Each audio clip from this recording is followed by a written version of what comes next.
Di suatu hutan tinggallah seekor kura-kura. Ia dikenal sebagai kura-kura yang baik hati. Sehari-hari ia selalu menjaga dan merawat kebun sayurannya. Ia menanam sayuran bukan untuk dirinya sendiri, melainkan untuk semua temannya yang berada di hutan. Setiap 1 minggu sekali dia selalu memanen hasil kebun dan kemudian dibagikan kepada teman-temannya. Oleh karena itu teman-temannya juga baik padanya. Suatu hari ketika ia memanen sayuran, ia kedatangan temannya yaitu kelinci. Ia berniat membantu kura-kura memanen sayuran. "Wahai temanku kura-kura, apakah hari ini waktunya memanen sayuran?" tanya kelinci.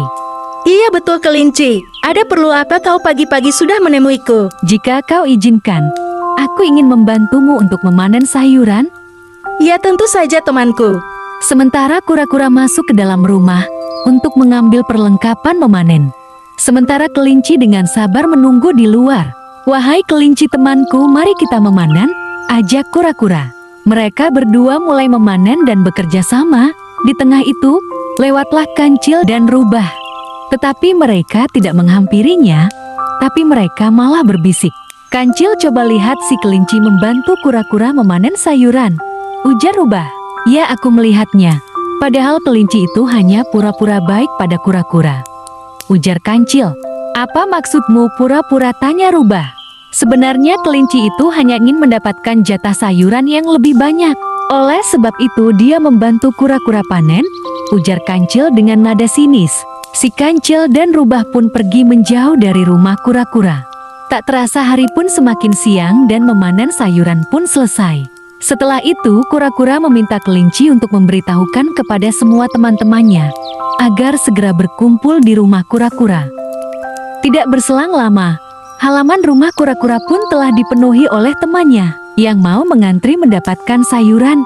Namun kebanyakan dari mereka merasa heran karena tidak seperti biasanya kura-kura dibantu oleh kelinci. Tak berselang lama datanglah kura-kura membawa sayuran. Dan kelinci pun membantu kura-kura membagikan sayuran. Di tengah-tengah itu ada seorang teman bertanya, "Kelinci, tak biasanya kamu membantu kura-kura?" kata rubah.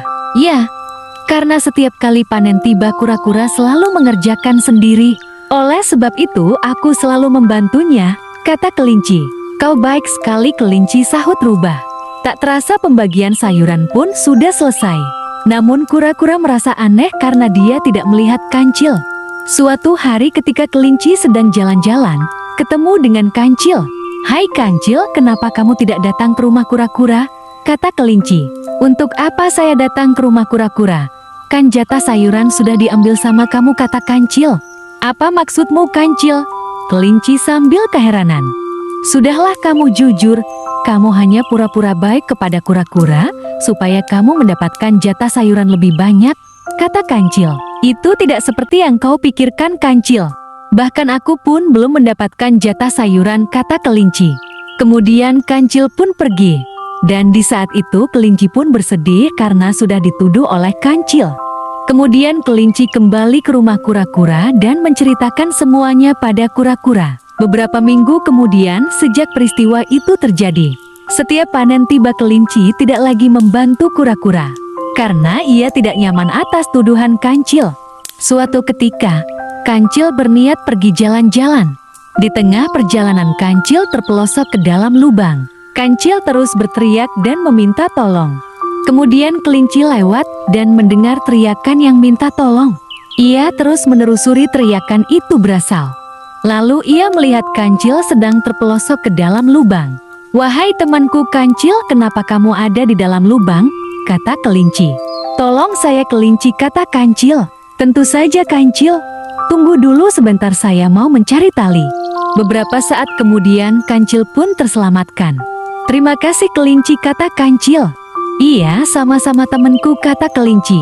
"Tapi sebelumnya saya minta maaf karena dulu telah menuduh kamu kelinci," kata kancil.